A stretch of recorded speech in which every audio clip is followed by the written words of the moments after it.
sets up on the left. Play clock at 5. Pass is You're listening to In The Huddle AU.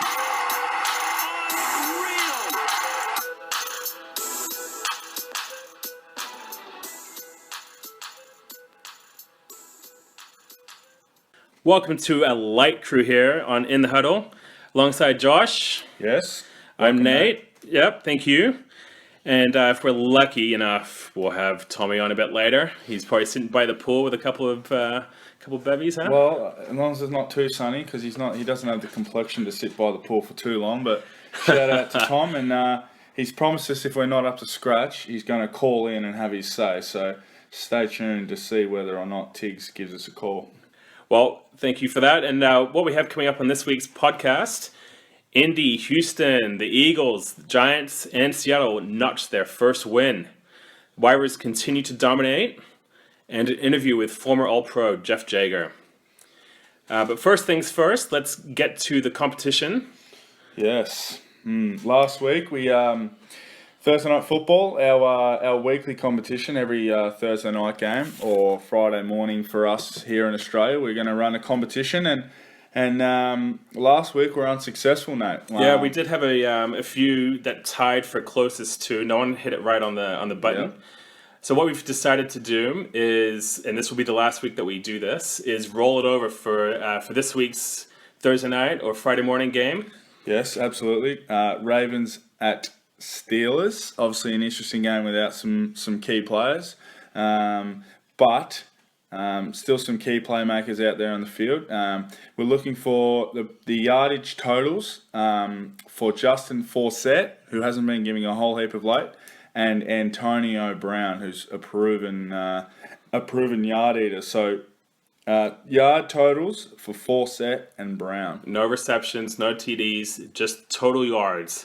And then the closest to this week will definitely win that signed footy. This Sharon with a footy, as the American accent the football says. That's right. The footy will definitely be going to someone next week. So get your guesses in, and closest to the pin will definitely get the football. And get your cases ready for that man cave, right? Yeah. So leading into a bit of a review of last weekend's games, there's a number of 3-0 teams now. We have Atlanta, your team there, Josh. Yes, the Dirty Birds. That's right. We have Denver. Who are the Pats? Oh, New England. We have the Bengals, the Panthers, Cardinals, and the Pack. Yes, it's certainly interesting times. I guess now we look almost a month into the season, and the standings start to take shape. Yep. The teams start to differentiate themselves from each other. It's interesting now you see Atlanta and Carolina both in that South division there, NFC South at 3-0. So when they eventually clash, it's going to be interesting. But it's good to see. Some teams that you probably wouldn't expect. I know Arizona were good last year, but they're off to a hot start. Carolina, as mentioned, Cincinnati are jumped up in that tough division. And then you have your regulars who you'd almost assume would be there in Denver and New England and Green Bay. Absolutely. I mean, all the talk, obviously, we haven't got the two Patriots crazies here at the moment, but all the talk about how tough the AFC East is going to be, and the Bills have been playing well, but the Pats are rolling. No one's even touched them yet. Obviously, no one expected Jacksonville to beat them, but they just destroyed them. Played with them on the weekend, and then Atlanta, they're a really good side. One of your old coaches, Dan Quinn from Seattle, they've got those guys up and humming. Yeah, they're doing great. And then we have some 0-3 teams still. The Saints, the Lions, the Bears, and the Ravens. Yeah, interesting here. Obviously, New Orleans they've been in the games, but just not able to get the job done. Obviously, losing that game last week to Tampa Bay in the Superdomes is a tough one, and one that they don't want to lose. But no Drew Brees last week. They're going to be tough to win without your franchise QB, especially when they've already lacking weapons. Yeah, that's right. Lions are interesting. Lions and Baltimore are a little bit similar, and they've been in a lot of games, but they just haven't been able to pull out a win yet. And you hear some stories going around Baltimore that Harbaugh sort of not sure whether they can get the job done. They've got mental demons already, but But some proven quarterbacks on both those teams also. And I guess that shows that as much as the quarterbacks do dominate, it's not the be-all and end-all. But speaking of quarterbacks, I mean, look at the Bears. I mean, they're really hurting, and now Cutler's out. Clausen, 60 yards total in the game or something like that. Yeah, he was happy to talk smack off one of those hits he had in that last game. Yeah, horrible scenes in Chicago, really. It's a shame. Chicago's a great sports city, and they've got not much to cheer about. Maybe Cutler's absence will make the people of Chicago want him back, if that is possible. Distance makes the heart grow fonder. Well, we have and some unfortunate news from the weekend, and that was Big Ben going out, MCL strain, and it looked like he had a bit of a and a bone bruise also. That's out 6 weeks, and now Mike Vick is in. Funny how times change and how the wheel turns. Vic didn't have a team for the season, in training camp, and then got the late call up with Pittsburgh, and all of a sudden Roethlisberger, probably top 5 perform QB, probably top 3 perform QB in the league's out. At least a month, probably a month and a half. Could have been much worse. Early signs pointed to an ACL or a broken bone in the leg. So probably take the 6 weeks and be thankful that he's not lost for the season. But they've got enough playmakers on there. Vic and they're going to have to cater for Vic a little bit. Heard Le'Veon Bell say they're going to change some schemes and that a little bit. They'll have to. Bell and Brown are playmakers. They'll get Martavis Bryant back next week after his 4-game suspension, and hopefully they can keep their head above water. And how tough would that have been? I mean, obviously, they did start without Le'Veon there. If Big Ben had gone out with an ACL out for the year, boy, that would have been just devastating for that team. Absolutely, and probably from a fantasy perspective, Antonio Brown's stock probably drops a little bit now. He's not going to get those balls on the money from Roethlisberger. Vic's just not going to be able to sling it like he is. And on the flip side, Bell, his usage is just going to go through the roof. He's going to get the short yardage stuff. It'd be really hard to get through this podcast without mentioning the elite standards Julio Jones has set this year. Unbelievable. Almost brings tears to the eyes. And I spent the whole pre-fantasy draft period talking up to Lynchy that I was going to draft Julio Jones. And then when my pick 7 came around, I didn't have the guts, and he took him at pick 8. So that's hurting me. But credit where credit's due. His first 3 games has just been unbelievable. His NFL record for receptions in the first 3 games. He's got 440 yards. He's been in the end zone 4 times. He's just firing on all cylinders. Matt Ryan and the Falcons are just able to get him involved in the game at will at the moment. He's on target for 2,300 yards, and Megatron set that receiving record in 2012, 1,964. He looks like obviously on pace. Injuries and form and things can play a part, but he's on pace to destroy that record. So definitely worthy of the recognition. Interesting to see how that plays out, but at the moment it looks like only something out of his control can slow him down. And then the elder statesman of the league, the 2 other wide receivers. Yes, Drew's not here to defend himself, but he did laugh at me when I mentioned Steve Smith was going to have a big year. It's almost by necessity, that Baltimore haven't got anyone else to throw the ball to. Flacco is a good enough QB. You can get it in the hands of receivers, and Steve Smith... he's still making moves. Yeah, he's so tough, and he just plays so angry and so feisty, and he made some 10, 15-yard receptions, and then he just breaks tackles and turns them into 40, 50-yard scores, and the Bengals had no answer for him. I guess the only answer they did have was AJ Green. And Larry Fitzgerald, 5 TDs in the last 2 games. There was sort of queries over his contract and whether he still had it last year, but... he's turning back the clock, and he just catches everything too. Absolutely, don't need to check his gloves. So we've had 7 wide receivers so far this year that are currently averaging 100+ yards. And what's the interesting fact on that one, Josh? Well, on the flip side, there are 0, none, 0, zilch running backs who are averaging 100 yards. No one. If Le'Veon Bell had played, that might be a different story, but he hasn't. Adrian Peterson's closest with 291, so he's only 9 yards short of an average, but that's ugly. So if you took a running back with your first pick in fantasy, you're probably not enjoying this news. He certainly and doesn't. I'm one of them. Yes, he certainly doesn't have the yard. He won't have the yardage totals that the wideouts have. But it's interesting. I mean, the game before my time and probably before your time as well was a running game, and it slowly transitioned into a passing game in the NFL. But these numbers are outrageous. It's an interesting transition that we're seeing. And one of my running backs, my beloved Seattle Seahawks. He's not doing too well, but at least Seattle got over the line this last weekend. Yeah, obviously Marshawn Lynch, beast mode is probably the beast is probably going to be tamed for at least a week or so. He may not miss, he may play, but he looks like he's going to be hobbled a little bit. But you are right, Seattle back at CenturyLink, they had the 12s behind them. That's right, and got the job done against probably who they play, Eastern Michigan or whoever they play. Come on. The Bears. I mean, I don't want to hate on the Bears, but it's tough times in Chicago. I mean, even today they've just made a couple of trades. It looks like Jared Allen's on the way out now. Yep. He's over to Carolina. They're going to take this. They've got to wear basically 90% of his contract. So it looks like, I mean, they're NBA style. They're blowing it up. Desperate moves, that's for sure. But on Seattle, I mean, they held them scoreless. You can only beat what's put in front of you. Held them scoreless. Lockett, the kick returner, punt returner, he's a little beast. Cam made a return. He's Chancellor was back, so the Legion of Boom had their boom back.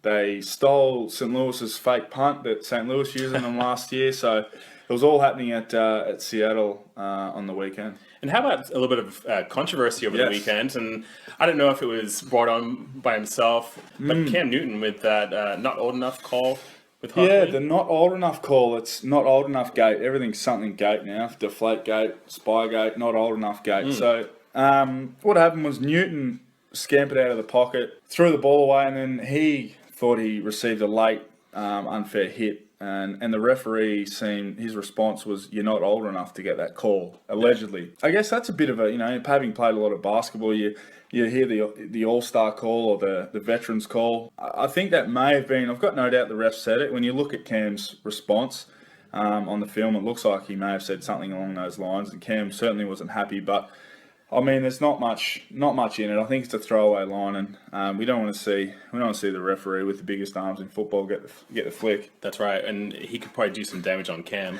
but not more importantly, but I'm not a professional athlete by any means. But if I was, I'd just like to think, wouldn't you just get on with it? Yeah, true. Especially when you're playing as well as Cam Newton is. Super Cam, Auburn's finest. Yeah, just move on. We're extremely appreciative to have Jeff Jaeger as our guest here with us today. Jeff is a former American college and professional football player who was an all-pro place kicker in the NFL for 12 seasons during the 1980s and 90s. Jeff played college football for the University of Washington and received All-American honors. In the NFL, he played for the Cleveland Browns, Oakland Raiders, and Chicago Bears. All right, Jeff, thanks for joining Josh and I today. It's good to see you. Talk to you. Absolutely.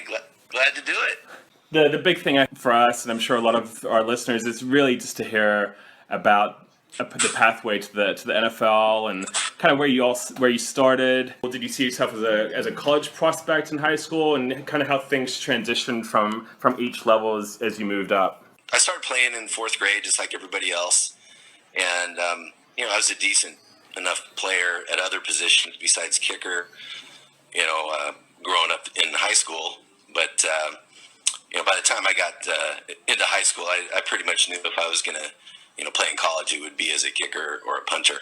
So high school, in your senior year, all-state player? No, are you kidding me? My senior year, my high school team was 1-8, and I think we scored like 7 touchdowns all year. So I didn't do a lot of kicking. I did a lot of punting. And actually, I was a better punter in high school than I was a kicker. Oh, okay. But my hands are horrible, so it became one of those things. If they would have handed me the ball, I think I might have had a chance to punt in the NFL. But needless to say, you got to catch that darn thing, and I wasn't very good at that.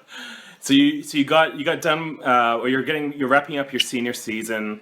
And you got an offer from the UW, or what happened?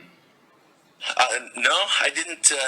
I didn't get an offer from Washington. I had my choice to walk on either at Oregon State, Montana State, or Washington. And if anybody knows anything about the state of Oregon and Oregon State football at that time, it's nothing like it was or it is now. And, I grew up a Husky fan, and I already got accepted to school there, and so I just figured, what the heck, I'm going to go try there, and if it doesn't work out, I'll just go to school there. Okay. So that's why I chose to go to Washington, and Chuck Nelson was the kicker there for the 3 years prior to me getting there, and so the spot was open. So in that sense, I was lucky to, timing wise, to get there to where the job was at least a little bit open. Yeah, sure. So, Jeff, I guess throughout your college career, it's obviously a great time. Something we're not lucky enough to do in Australia. But when was the time when you thought, hey, this kicking thing could be serious? This could be a career for me.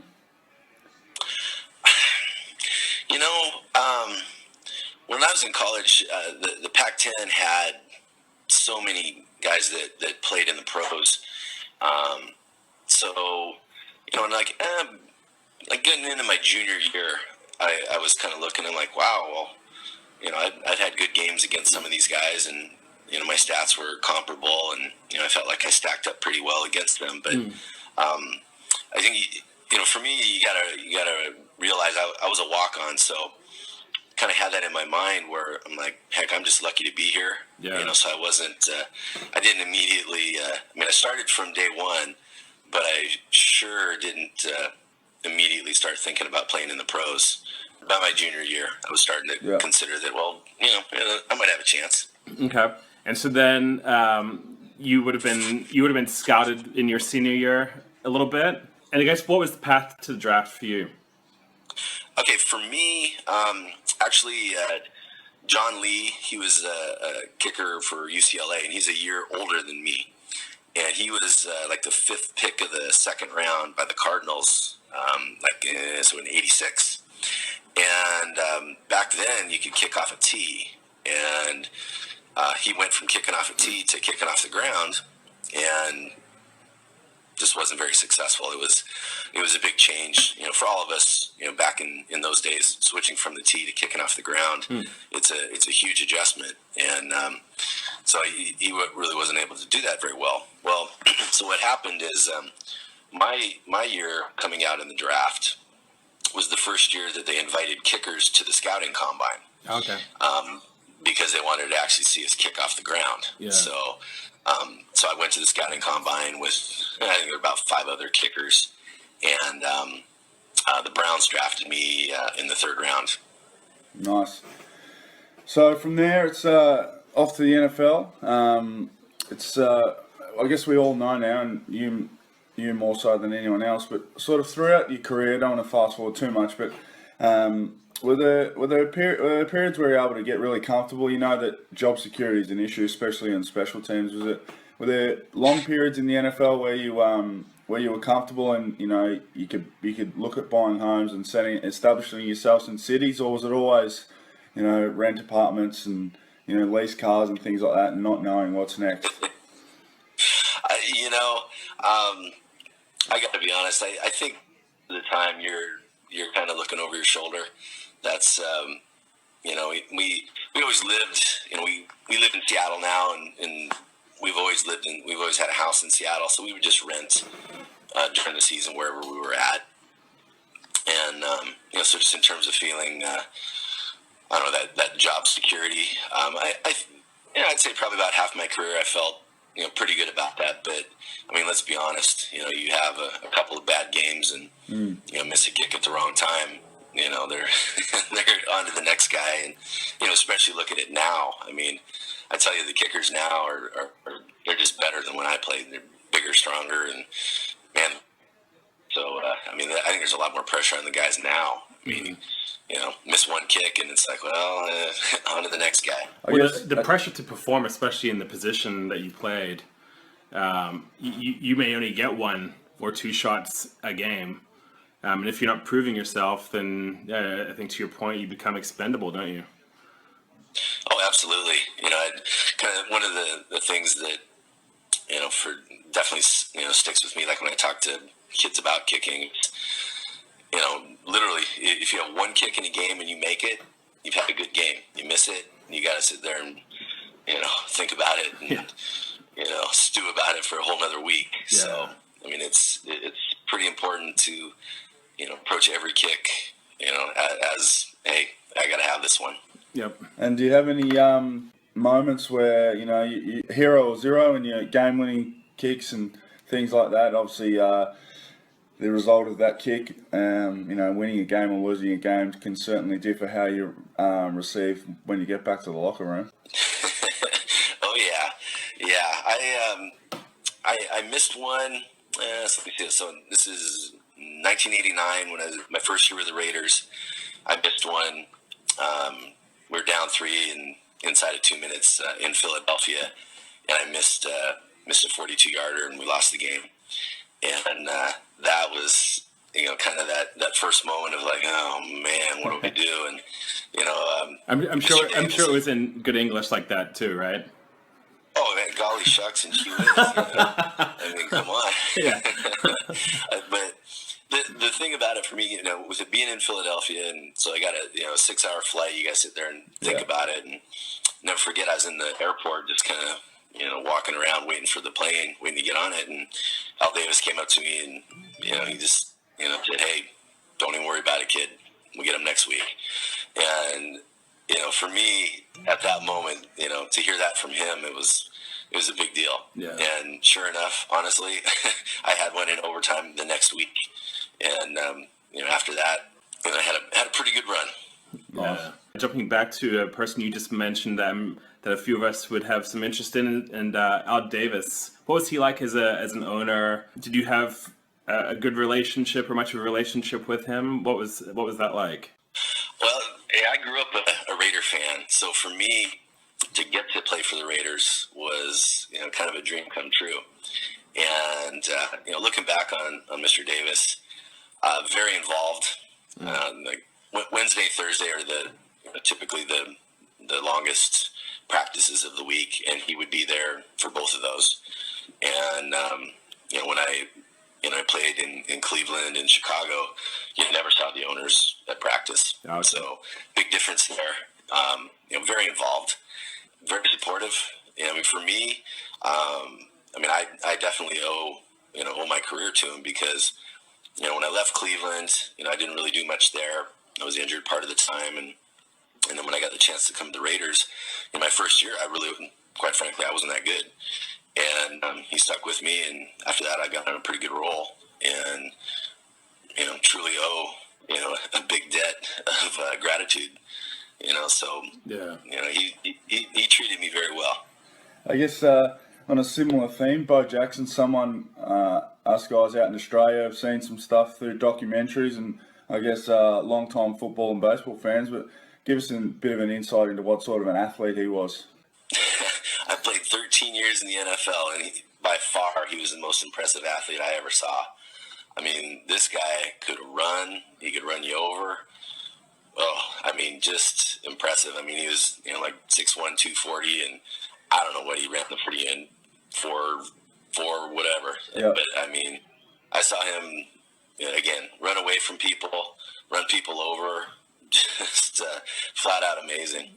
The real impressive thing to me about him is when you start looking and thinking about how great these other athletes are and how much he stood out in comparison to them. Yeah.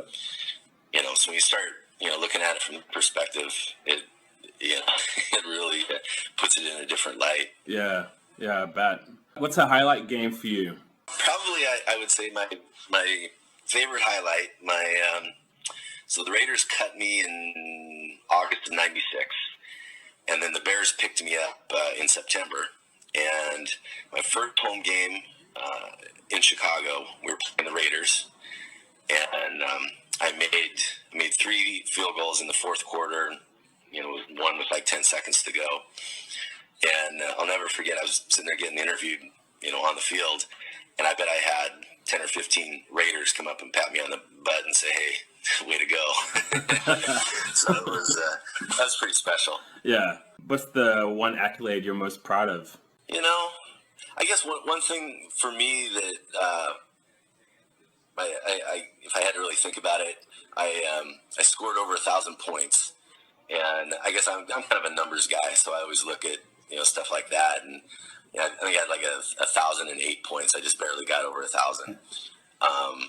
And now, I mean, there's every year there's more and more guys getting over that benchmark, but for me it was kind of one of those things. It's like, well, you played long enough to surpass that mark, and show that I had a pretty consistent career, and so I'd say that's probably the thing I'm most proud of. Yeah. Nice. So, I guess what's life like now for you? And obviously, Tom and I were fortunate enough to catch up with you and have a couple of beers and have some dinner last year in Seattle. But what's life, day-to-day life like for you and your family now?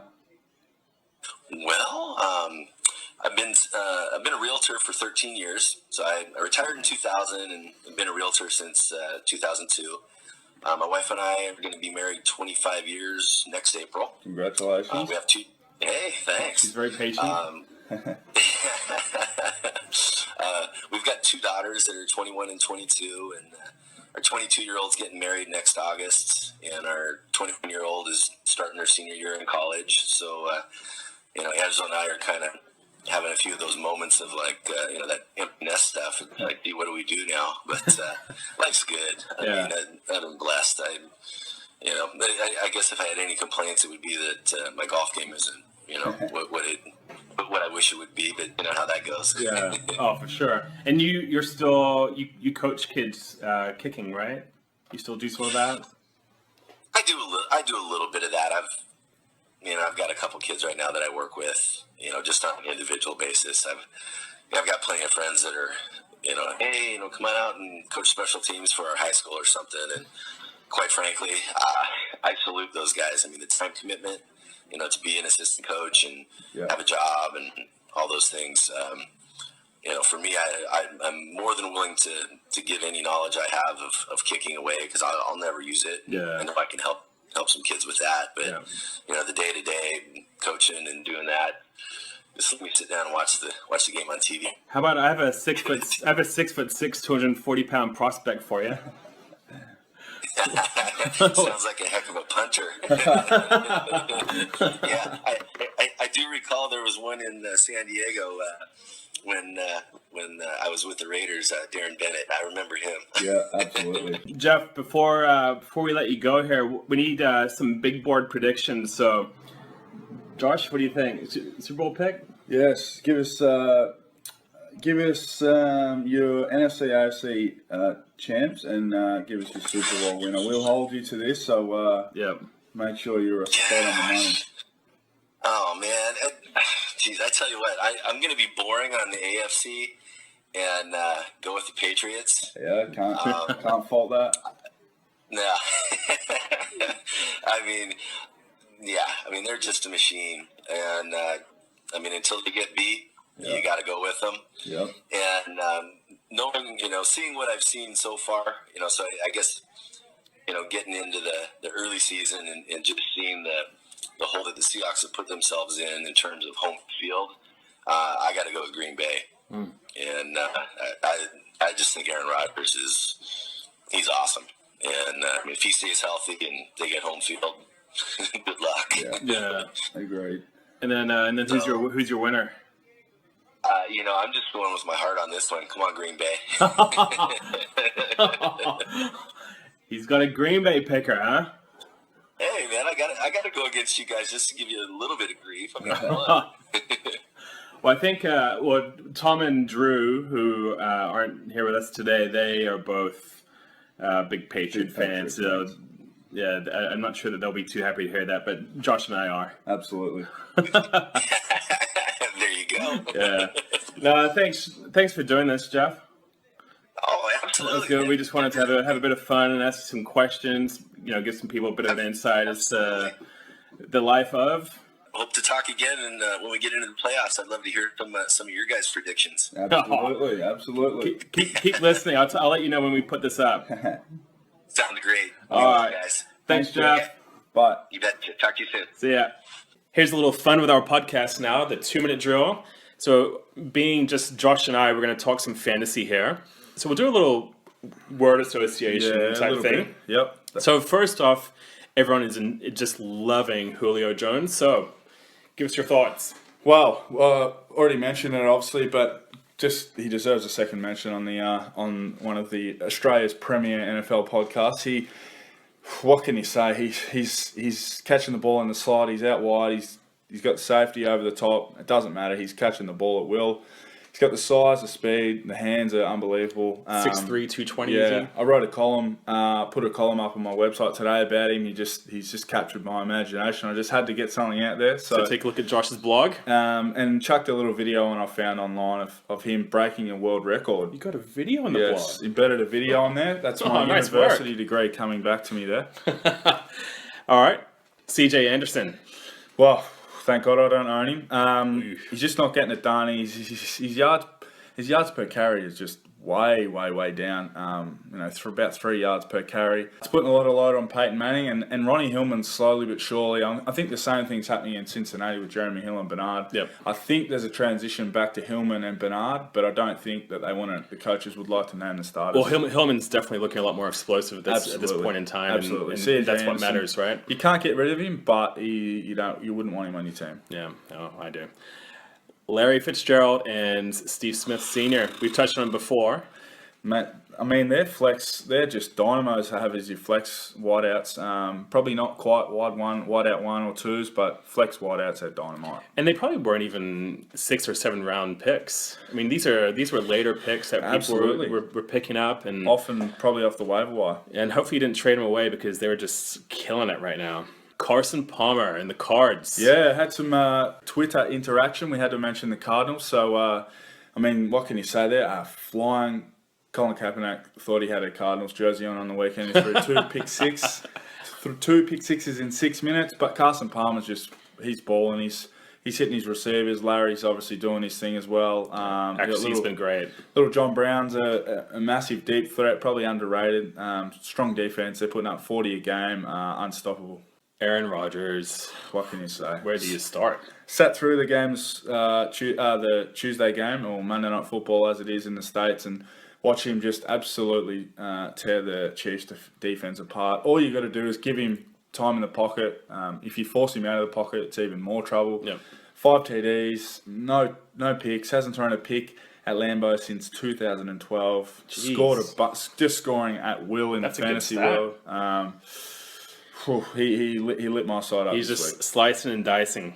And another one, Tom Brady, who we all know that he's a fantastic, phenomenal player, but to come through the preseason, that offseason that he had with all those allegations around Deflategate, and then to come in and light it up like he is. Yeah, it's phenomenal. His performances have been, in a fantasy world, they've been as good as he is in the real world. He's finding his receivers. Gronk's just uncoverable. Edelman's a PPR, machine. Yeah. He's getting Deion Lewis. Hasn't played football in 2 years. He's just getting him in the end zone. He's getting him big yardage. He's just controlling everything, and hasn't thrown a pick this year either. He's just flying. But in saying that, he's got the bye this week, so he needs to sit. So we're fortunate enough to be joined via teleconference by Brownlow medalist. I'm just joking. Tom Lynch. Tom, where are you? Joined by me. I'm part of the podcast, boys. Tom, where are you? What are you doing? We're on every week. Why are you in Where Melbourne? are you and what are you doing? I'm a full-timer. Why? Excuse me? Yeah, I thought I was going to the Brownlow, but didn't quite get the invite. So I was just here as backup, just on call. Okay. So all that matters is that you caught.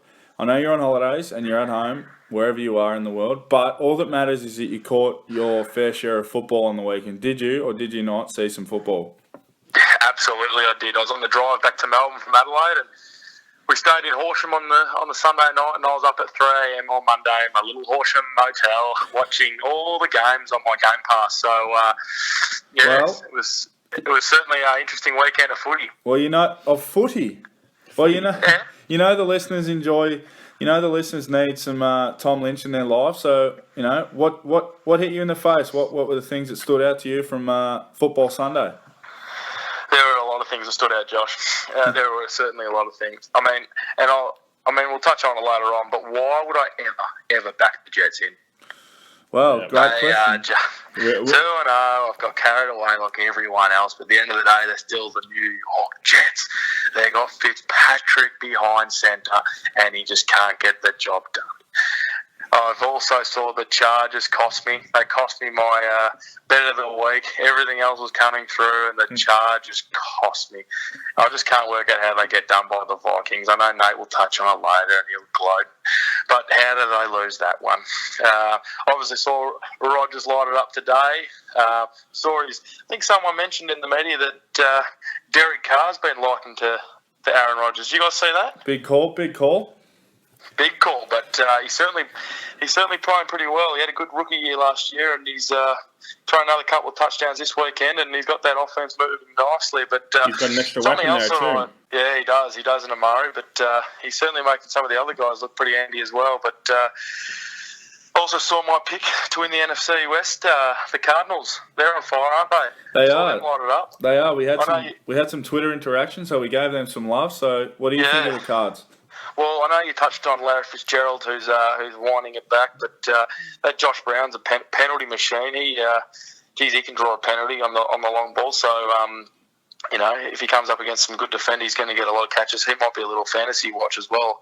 A few players have got him in their teams, but he's a nice player, and they obviously get Andre Ellington back this week, so they'll only add to their chances of continuing this good run. So they're 2 games clear in the West, and I'm sitting pretty comfortable with that prediction. Sounds like it. But I know they didn't really play the greatest of the team, and Colin Kaepernick, how the hell is he keeping his job? Well, who else they got? Jared Haynes not going to play quarterback, is he? Wow, he might do a better job. I'll tell you what, for someone who throws 9 for 19, 67 yards and 4 picks, he has plenty of swagger. Did you see him rushing that touchdown on Monday morning? My Lord. Couldn't believe what he was doing. I can't also saw my Brady and the Patriots keep rolling on. Yes, they do. Had a big win at Jacksonville, which is going to be pretty obvious. But I'm just not sure. The media are getting pretty carried away with Brady and the Patriots' first 3 weeks, saying that they're going to be unstoppable. But it was only this time last year when they weren't going so well, and had the public and that saying that he needed to be benched. Well, Tom, I'm a part of the media. I get paid to write in the paper, so I'm a part of the media. That's their job. They go from one extreme to the other. You should know that. Well, last year they wrote him off, and fast forward, and he's holding up Lombardi and sipping Robert's finest wines. But I think he might do the same this year with a better start. So look out, the rest of the competition. He'll earn a week off this week. But I've also got some concerns with St. Louis. Yes. Big concerns. They played Pittsburgh, and many were predicting that game to be a high scoring game. But to put up only 6 points against that Steelers defensive group, which hasn't been touted as one of the best secondaries for that matter. Certainly Tommy B picked them apart a couple of weeks ago, but Nick Foles and the boy put up only 6 points. Yeah, it's concerning. It's concerning. Maybe they're not as good as we thought, the Rams. What's that? Maybe they're not as good as we thought. Well, maybe they're not, but they had a big first week against that awesome Seattle defense, and they only put up 6 points. They've invested a lot in Nick Foles, and hopefully he can turn things around. But they need to get Gurley going, who had his debut on the weekend. It's hopefully going to be exciting, but he was pretty quiet as well. But it certainly was an interesting weekend. Hey, Tommy, did you see the that Cam Newton run in? I did, and I probably agree with it. All right. I also saw the Andrew Luck just escape another bit. They were going to be 0-3. They were. Yes, you're right. They were 0-3. I switched that game off. That's a win that's going to cover the cracks in the wallpaper. But Yeah, it's interesting times in Indianapolis. They should have another win this week, but they need to start playing a lot better if they've got any desires to play in the postseason. Did you also see Jimmy Graham had a big game? Obviously, there's a few things in the media got out during the week, and they certainly fed the big boy. Yeah, he was smiling at the end of that game. Oh, They did embarrassing. play. But, Chicago. We did mention Yeah, they Chicago, played Eastern big Michigan. Yeah, just about. Chicago, after a big fat donut, have started handing off a couple of players. I think they made 2 trades today. Yeah, no. All right, Have Tommy. you guys? All right, have you wiped me already? Yeah, that'll do you. So let's do a follow-up of our sure things from last week. Yes, my namesake, JJ Watt. I said he was going to strip Winston, famous Jammers. Didn't happen. He didn't have a sack either, so it was hard for him to get at him. Boy, May have week for only him. had 1 tackle for loss. Yeah, interesting from JJ Watt. He hasn't been scoring touchdowns this year either, so He was feeling the pressure, though, I reckon, Big James. no good for me. All right. Drew, who isn't here to defend himself, picked Whedon to have a stinker with 3 interceptions. He had 1, so Drew, you're wrong. Glad he got that wrong. Price is wrong. All right, Tommy. Tom had the Eagles and the Lions to go 0-3, and the Eagles won. Bloody the Jets. Yeah, you got that one wrong. I got Amari with 100 and AP with 102 TDs, and they both came through. Thank you very much. Well done, well done. Gee, well done. All right, so short things this week. Tom, what do you have? This week, I'm not gonna look any further than Thursday night football. They only scored 12 points last week. Obviously lost Big Ben, but I'm saying the Steelers put up over 24 points this week. Got too many weapons on that offense. Le'Veon Bell obviously back after last week, and they're just going to put up over 24 points against a tough Ravens side. With Mike Vick under center, huh? Yep, All back right. to Vic in. Fairly safe. That's a fairly safe one for mine. What about you, Mine, Josh? A safe one. Well, Le'Veon Bell's probably going to run 2 in himself. We'll move along. We don't want to hold the show up. I have gone, as mentioned earlier in the show, we have Atlanta, Denver, New England, Cincinnati, Carolina, Arizona, and Green Bay are all 3-0, excluding the Pats because they're on bye. The other 5, 1, 2, 3, other 6 will all progress to 4-0. Wow. Wow. Atlanta, Wow. Denver, Cincy, Carolina, Arizona, Green Bay all win and all remain Just undefeated. doesn't matter who they play. Doesn't? They're No. in. I've done the film. I've looked at it. I've spent all my holidays today studying the film with John Gruden. I gave him a call, and that's what's going to happen. Oh, very good. Very good.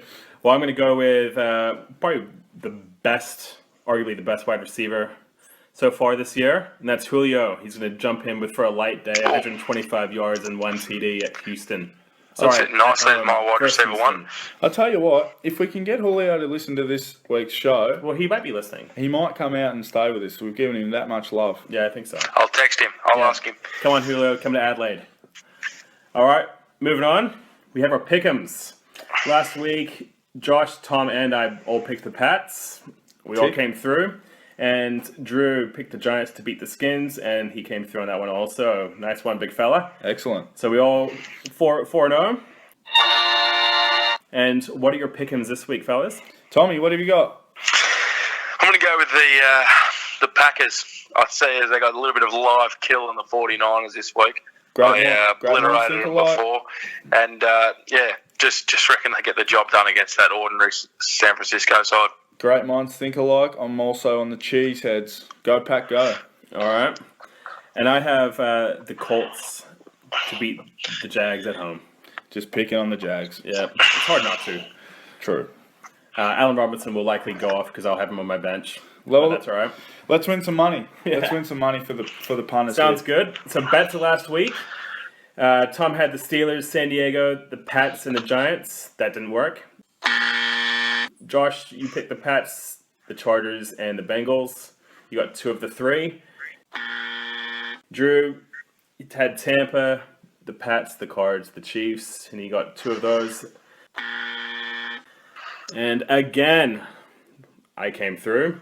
You had Minnesota, Houston, the Bills, and the Pats paying $7.93. So catch those checks, boys. You had $100 on that, someone? What about this week? What do you have, Josh? This week I've gone Atlanta to cover against Houston, 6.5 points. I reckon they'll win by at least a touchdown. Indianapolis to win by more than 8.5 against Jacksonville, and Pittsburgh to win Thursday night straight out. Amazingly, at home they are outsiders. Take those 3 legs, get yourself a tick under $8, and shout me a beer when you see me because it's the off season. Nice work. What about you, Tom? This week I'm going to go with the Steelers, the Bills, the Packers, and the Arizona Cardinals. Just a little 4-leg multi. So that's what I'm going to be betting on this week. And I know the San Diego Chargers cost me last week, but I think those 4 legs will come through. Now, will that buy you a beer? That'll buy you a few more than just one, I reckon. All right. I've got Pittsburgh at home, Oakland over the Bears, Seattle at home to cover the 10 points, the Colts over the Jags, and Atlanta over Houston, paying $11.84. And we don't have anything from the Alabamian. No. Is that what they're called? Might be a good chance to save some money. We don't have anything from the big fella. My sure thing from him is that he's put down at least 40 bin tanks per day. All right, boys. Cash it. All right, Tom. See you next week, Thomas. Have fun by the pool. See you, boys. Yeah. See you, Julio. All right. Well, thanks for joining us on this week's 5th episode of In The Huddle. 5 already? No, We unbelievable. are. We're just cruising along. Yeah, it's awesome. Be sure to check us out on Facebook and on Twitter at In The Huddle AU. And be sure to also subscribe to our channel on iTunes and check out Josh's website. Yes, absolutely. JoshJenkins04.com, and I'll let us say www anymore. But the big one I want to hone in on is give us some interact with us on Twitter. We always get back to people when they send us a tweet with a question or something NFL-wise, and make sure you subscribe on iTunes, because then the new episodes just come through on your phone. You can listen to them 20 to 30 minutes. Yep. When you're waiting to work, whatever you're doing, it's a great way to go. And lastly, just don't forget that competition if you want that autographed footy in your man cave. Absolutely. Thanks for listening. We'll see you next week. See ya.